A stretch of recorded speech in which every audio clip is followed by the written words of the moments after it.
એક ખરીદવાની, બીજી ધરાવવાની. જો કદાચ એમાં જે સરેન્ડર થયા હોત તો આ બધું એને કરવાની જરૂર જ નહોતી. ફોર્મ મંજૂર થઈ જાય એટલે ઓટોમેટિક ડમી રદ થઈ જાય. આપણે ત્યાં ઘણાની જૂની કાયદાની જોગવાઈ ખબર છે. જૂની કાયદાની જોગવાઈ એવી હતી કે મેઇન કેન્ડિડેટ વિથડ્રો કરે તો ડમી ઓટોમેટિક પિક્ચરમાં આવે.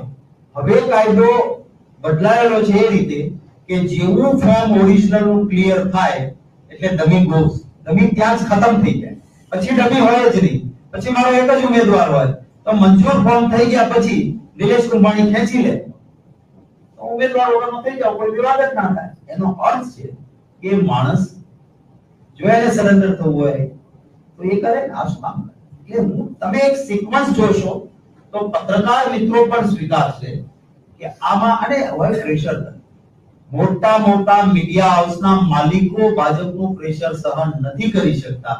તો બિચારા એકાદ ચાર ટેકેદાર તો ક્યાંથી કરે.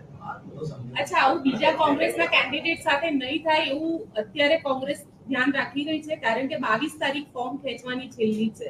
કોઈ પણ મારો ઉમેદવાર ક્યાંય ફોર્મ પાછું નહીં ખેંચે, મજબૂતીથી લડશે અને જીતશે.